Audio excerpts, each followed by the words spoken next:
इसलिए कल भोले बाबा का भाव सब है, तो ब्रजवासियों का भाव है भोले बाबा के लिए, उसके लिए भोले बाबा को भजन सुनाना। हाँ जी जी सुना। तो पहले हम कथा सुनेंगे उसका भजन। देखते हो भोले बाबा। हाँ हाँ तो जैसे कल शिवरात्रि है तो हमारे ब्रजवासी क्या करते हैं, जल चढ़ाने जाते हैं, लेकिन ब्रजवासी जल अलग चढ़ाते हैं। जो कावड़ वाला है वो तो श्रावण में जाते हैं, लेकिन जो शिवरात्रि वाला जल है उसके बारे में पता नहीं है, उसके बारे में बता देते हैं हम। तो वो प्रारंभ करते हैं वृंदावन से। वृंदावन में जाते हैं, उसका मुहूर्त रहता है, संध्या के समय का रहता है, लगभग 4 बजे 5 बजे।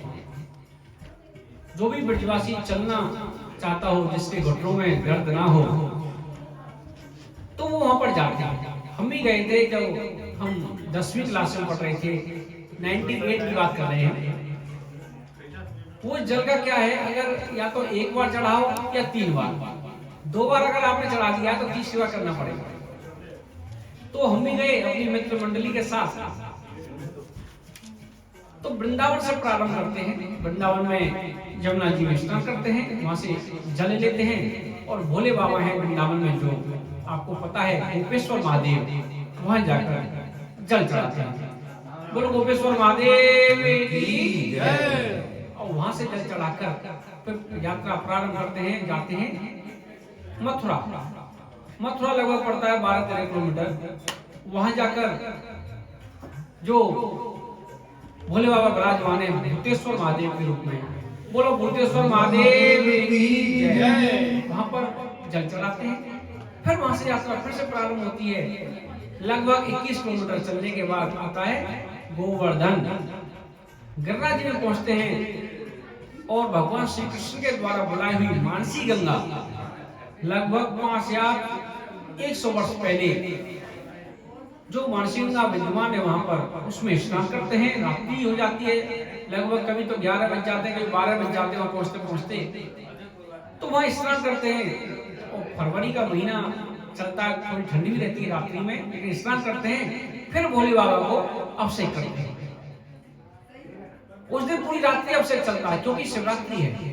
अभिषेक करते हैं चकलेश्वर महादेव के रूप में, बोलो चकलेश्वर महादेव की जय।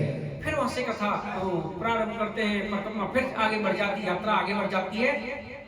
फिर जंगलों से होते हुए निकलते हैं। रास्ते उस समय तो कच्चे रास्ते थे, 98 की बात कर रहे हैं।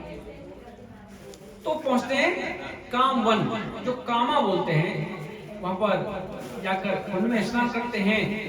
और स्नान करने के बाद कहाँ पहुंचते हैं, कामवन में, बोलो कामेश्वर महादेव की जय। वहां पर जाकर जल चढ़ाते हैं। लगभग सुबह के 9-10 बजे तक पहुंचते हैं। लगभग रात्रि में जब हम रास्ते में चल रहे होते हैं, सभी के लिए सभी लोग ब्रजवासी सेवा का भाव लेकर वहां खड़े रहते हैं कि वो आपके चरण दबा दें। आपको दर्द हो गया होगा, आप एक गिलास गर्म दूध पी लीजिए, थोड़ी दवाई ले लीजिए, या थोड़ा रेस्ट कर लीजिए। यहाँ पर रजाइयों का इंतजाम बीच बीच में होता है। ये तो मैं सन 1998 की बात कर रहा हूँ कि आप सबको बैठाएंगे, आप बैठो 2 मिनट हमें चरण दबाने का मौका दो। आप परेशान हो गए हो, इतना सुंदर भाव भोले बाबा के लिए। फिर वहां पर बोलते 5 महादेव पर जल चढ़ाना चाहिए। एक तो हो गए गोपेश्वर वृंदावन में, दूसरे हो गए भूतेश्वर मथुरा में, तीसरे हो गए चकलेश्वर गोवर्धन में, चौथे हो गए कामेश्वर कामा में। अब 4 के बाद तो हमारी तो बस हो गई। तो बहुत से जिनमें थोड़ा सा रहता है दम पैरों में, वो चलते हैं कामा से नंदगांव।